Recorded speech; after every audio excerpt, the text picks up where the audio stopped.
Hello all, I'm Kel Kidman, welcome to Breaking on the Daily. Today, we have the Supreme Court has rejected the Texas lawsuit. Leaked files have exposed mass infiltration of UK firms by Chinese Communist Party, and Alphabet's YouTube and Google Drive and all that sort of stuff was shut down for a bit just this morning. Yeah, all that and more today on Breaking on the Daily. Really crazy day, and a really crazy weekend, more is what I should say. We start off with pretty much just after last time's Breaking on the Daily, where we got back word from the Supreme Court, and that is they rejected the Texas Supreme Court case. Now, people are going to say, there's no evidence of voter fraud based on this, even the Supreme Court disagrees with you. Here's the thing, the Supreme Court did not deny this on evidentiary grounds, as there was no evidence to really do at that point. If they were going to deny it on evidentiary grounds, they'd have to hear the case first. No, they denied this on procedural grounds, specifically that Texas, they claimed, had no standing in this regard. And this is just... Man, if you wanted to get me to hate the Supreme Court more than I already do, then, this is a pretty good way to do it. Now, people are claiming this is a good thing, it shows the Supreme Court's still independent and whatnot. And you know, I hear this all the time where people are so worried about the Supreme Court's independence from the other branches of government. But what people aren't so interested in is the fact that the Supreme Court is supposed to be independent from all of the other two branches of government. But the other two branches of government are also supposed to be independent from the Supreme Court. The Supreme Court is supposed to have complete independence. If the Supreme Court is working in tandem with the executive or legislator, either through the legislator or executive forcing them to, or vice versa, with the Supreme Court attempting to force the executive or legislator to do their bidding, the Supreme Court has completely lost its legitimacy. And in this case, I would say it has. And it has since the 30s.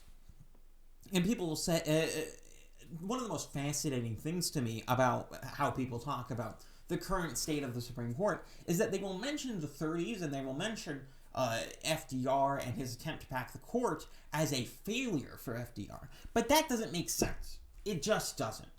FDR did not fail to pack the Supreme Court. He stopped trying because he got what he wanted. His New Deal programs were obviously unconstitutional, and they were knocked down, or at least began to be knocked down, on those grounds by the Supreme Court. In response to this, FDR said, okay, I'm going to pack the Supreme Court with a bunch of partisans, and then, you know what happened almost immediately after that? Well, the Supreme Court let the New Deal programs through. Wow, it's almost as if he succeeded in his goal. And after that, FDR stopped calling for the packing of the court. It's almost as though he got what he wanted and thus stopped the threat. But people still continue to claim that the reason he stopped threatening to pack the Supreme Court was because he was getting backlash from even his own party. No, it had nothing to do with that. And for the record, he accomplished two goals there. First of all, getting through his obviously unconstitutional New Deal programs, and second of all, removing all teeth from the opposite political party when it comes to curbing the judiciary. He almost single-handedly, made the judiciary essentially the demigods of the current political system. You can see this in that the Supreme Court is never challenged anymore. But before that point, it was at least semi-regular that a president would just ignore a decree from the judiciary. Famously Lincoln, as I've mentioned before. But the problem with all of this is and what the point I'm trying to get at is that the Supreme Court is not independent. In the sense that they have control, at least to a certain extent, over the executive and legislator. And they have become a super legislator in every sense of the word, other than exactly name. And what the conclusion is led to is that the Supreme Court needs to be destroyed, okay? And so that's why I'm not so worried about what Biden's going to do, because if he tries to pack the Supreme Court, and especially if he succeeds in doing that, it will justify doing anything to the Supreme Court. And no, it won't just justify packing it more, it will justify impeaching every single justice you don't like on there. And that will continue to happen. Obviously, the court will become a political football at that point, but that's not a problem, because the fact of the matter is, they are political. I mean, of course they are. They're a political branch of government. But beyond that, they are also contentious, and they are infected by public whim rather than just adjudicating based on the Constitution. This is clear from all the leftist judges that will do exactly what the left agrees every single time they do, and the right simply meanders about and doesn't even do things which are reasonable under the Constitution under fear of having backlash.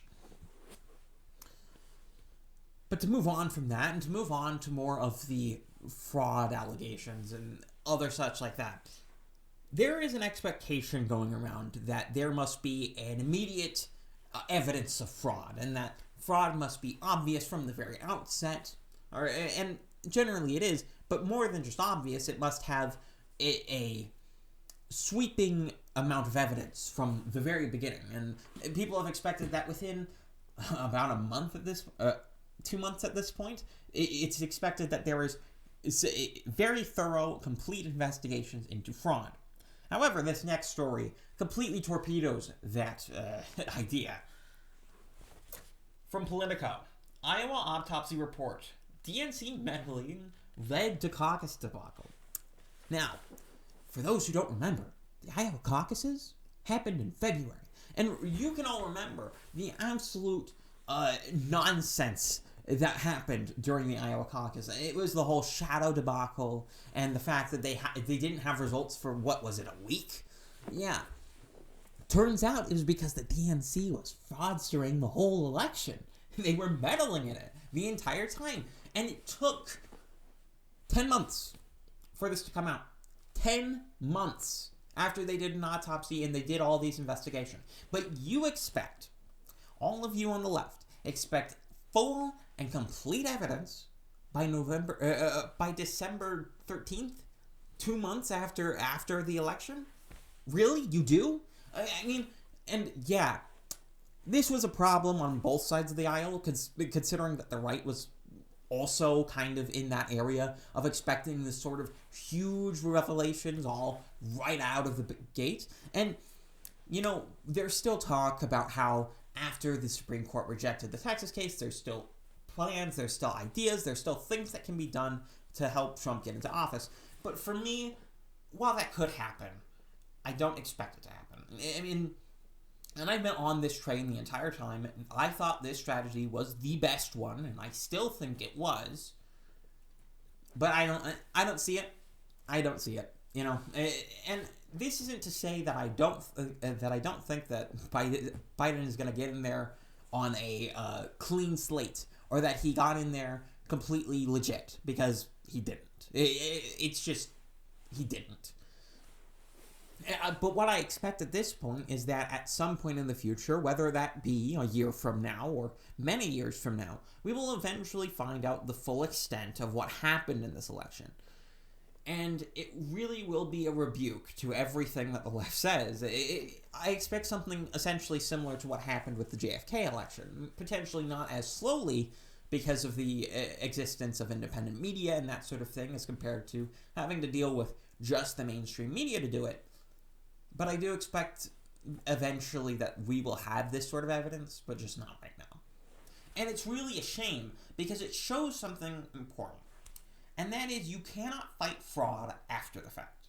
It is, or at least it is very difficult.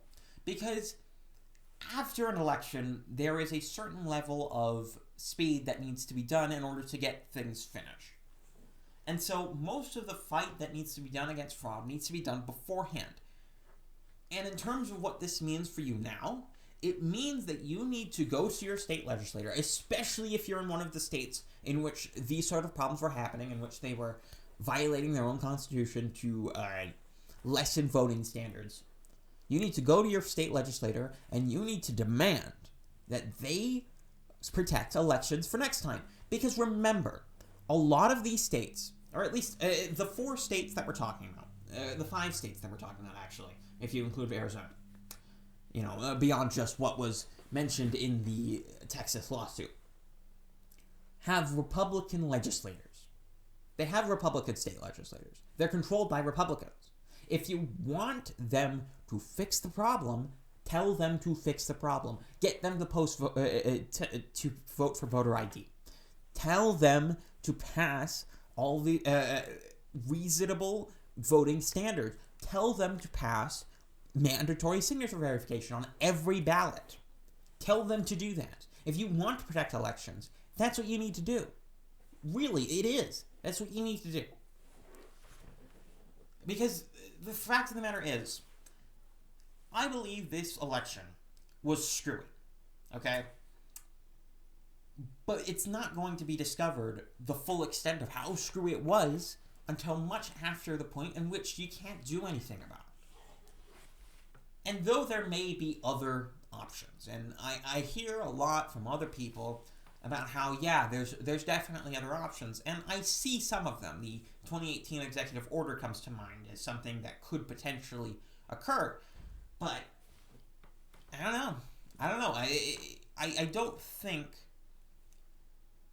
that a lot of that's really in the cards right now.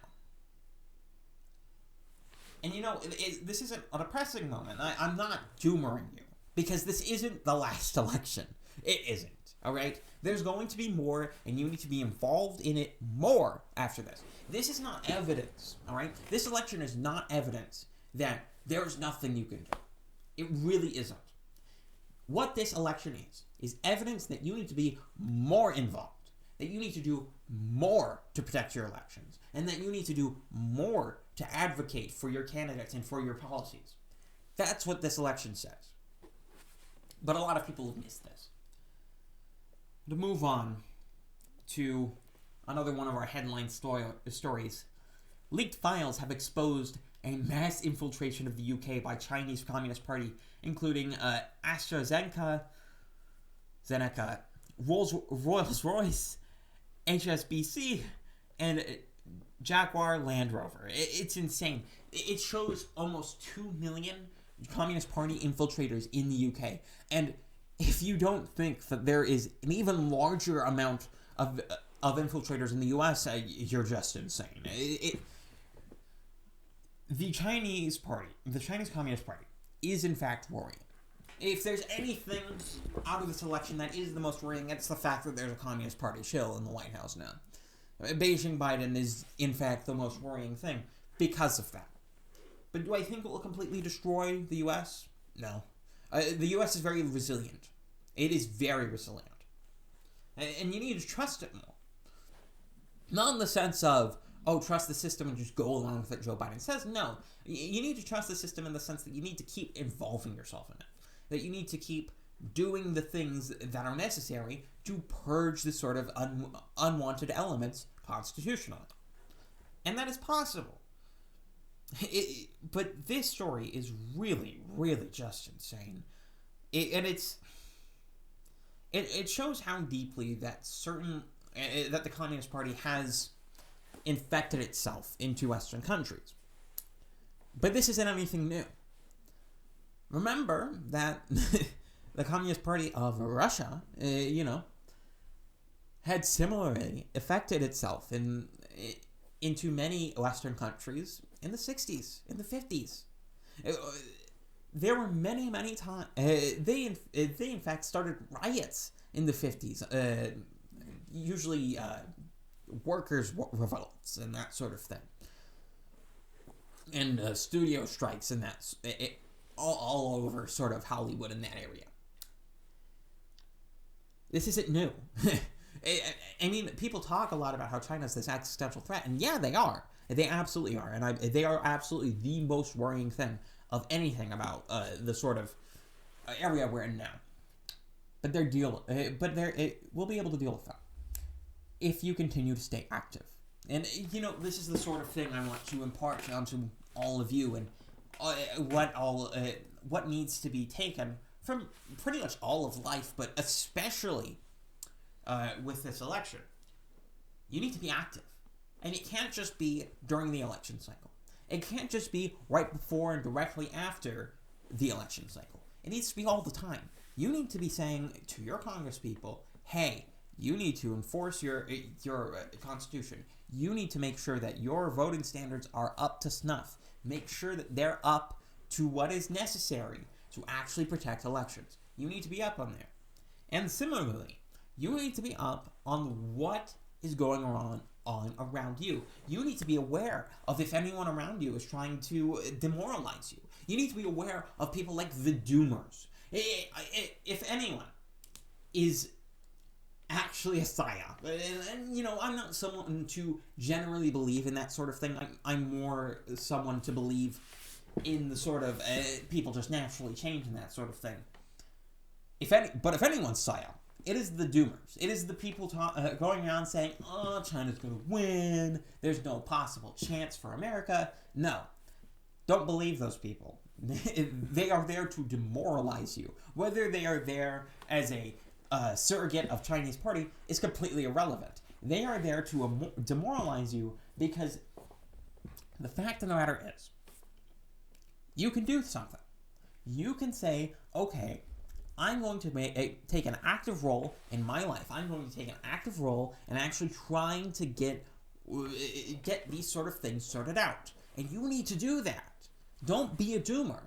Because if you become a doomer, then it truly is doomed.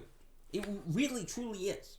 There's no reason for you to keep going if nothing is worthwhile. But of course, things are worthwhile. It is worth going and working and doing what you need to do. It is absolutely worth that. It is absolutely worth going out and making sure that you're not being influenced by communists. And making sure that you aren't accepting any of their rhetoric, any of their definitions, any of their linguistic arguments, any of them. It is worthwhile to do that. It truly is. It really, truly is. Because not only would it improve in terms of your fight against these sort of ne'er-do-wells and other elements, it would also help you in terms of being able to, in your own personal life, it would help you to gain more of an appreciation of the opportunities you have and take more advantage of them. You know, my pinned Twitter comment, my pinned tweet says, hot take, this year's been pretty good, or something to that effect. And I still stand by it. And I've said multiple times that regardless of the election outcome, I'll stand by it. And the reason is because your opinion of the year should not be relegated to what everyone else's opinion of the year is, or what your political tribe's opinion of the year is. Because the fact of the matter is, there is so much more to your life, or to my life, or to anyone's individual life than could ever be expressed in a collective environment like politics. And as the individualist wing of politics, as the individualist wing of the political spectrum, as the right, we should not be relegating ourselves to that collective opinion. Because when we do, we become no better than the collectivists. So you need to recognize, especially at the end of the year, especially going into next year with your New Year's resolutions, that you have more in your life than just politics. You have more in your life than just what the outcome of the election was. You have more opportunities, you have more good things going on, you have more period happening than just what is happening in the collective consciousness. It's important to remember. Really, truly it is. And, you know, even for more public good news, Pfizer's COVID-19 vaccine is now rolling out in all 50 states. And this is a good sign. I know there's a lot of problems where there's, you know, side effects and all that. And, you know, to be clear, obviously there is. Those side effects are, in fact, why I'm not planning on taking it anytime soon. Because I don't see why I should get worse side effects rather than just, you know, have COVID. I honestly prefer it because, you know, I have about, in my age group, about an 80% chance of it just not noticing. But this is still a good thing. Because for those who are at risk, a controlled environment like a vaccine is actually very good for them. having the old grandma who it is evidence that the side effects that do exist are actually lessened when you get older, which is quite an interesting phenomena that I don't quite understand, but it's something that is at least partially evidenced throughout all of this sort of thing. For them, they are at an exercise risk, and so for them to get a vaccine is very good. Now, people will still argue that, you need to get a vaccine too, because then you're going because if you don't, then it will be a danger to other people, which doesn't make any sense, by the way. It just logistically makes zero sense as to how vaccines work and how all of these sorts of phenomena work. Because a vaccine is supposed to make you immune, all right? It's supposed to make you immune, or me immune when I take it. How exactly is my being immune affecting you when you also have the choice of having the vaccine or not? Because I can get that if you're among people who aren't vaccinated, if you're among a bunch of people who aren't vaccinated. But if you are vaccinated and everyone else around you is vaccinated, but one guy isn't and he gets it, so what? You're supposed to be immune. Why do you care? It's never been something that made sense to me. It's not something I accept. It's just silly.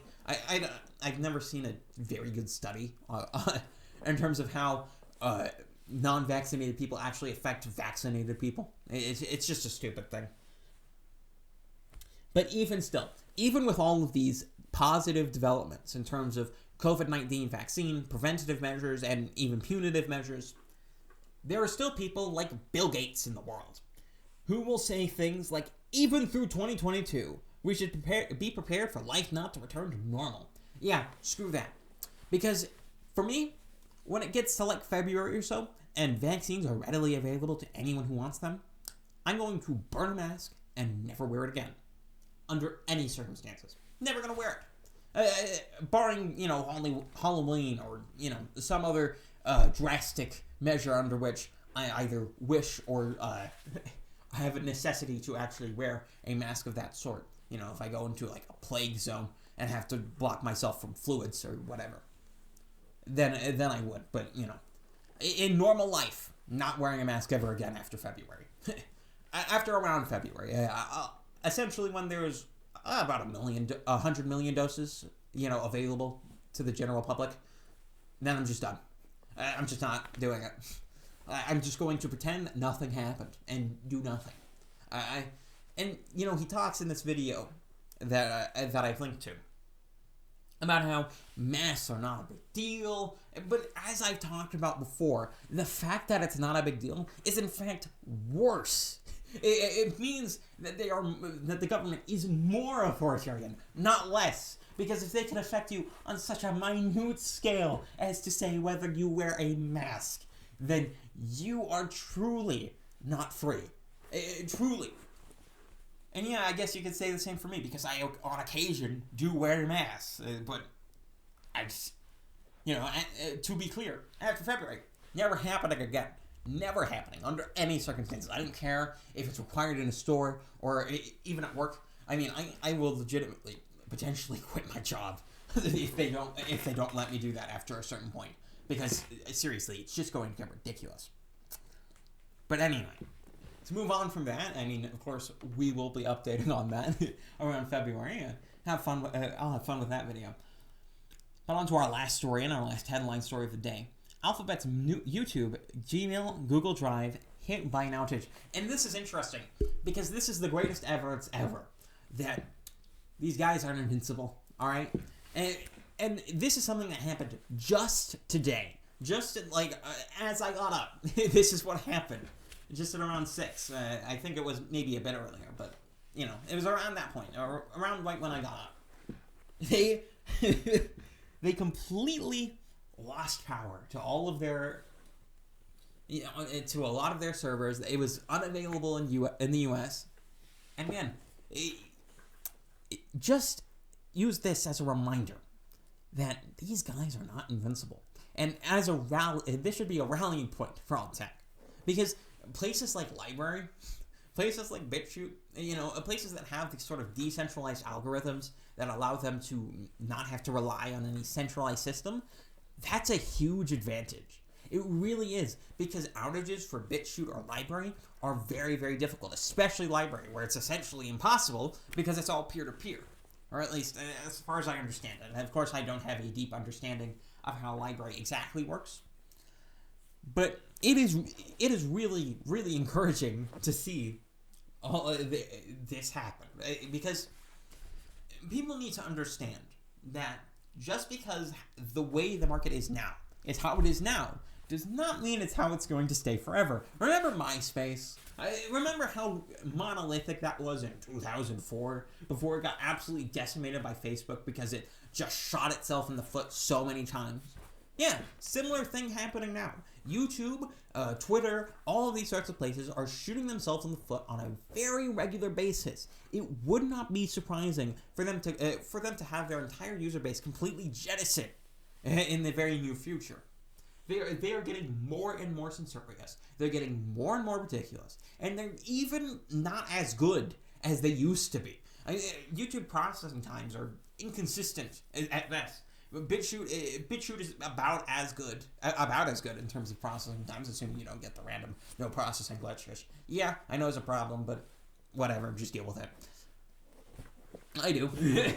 I do with it on a regular basis. But seriously, Brighteon's pretty good too. I mean, YouTube does not have a substantial technological advantage over a lot of the alt-text sites. Same goes with places like Twitter. Same goes with places like Facebook or the like. This just needs to be broken through, all right? And eventually it will. And as I've talked about in the past, how places like BitChute, places like Brighteon, and all that sort of all those sorts of places don't have enough gaming content, other non-political content or non-drama content, and that is a problem that needs to be solved. But it is slowly being solved, and of course you do expect that eventually some big creator, some big, gaming creator or non-political creator will eventually at least start uploading to BitChute or the like. And I would say, do kind of pester a lot of these sort of bigger creators, especially ones that would be, more sympathetic to the idea of BitChute or Brighteon or that sort of place. You should be going to people like that. I think PewDiePie would be a good example of someone who would potentially be sympathetic to the idea of removing himself from YouTube. And I do think it will happen very soon.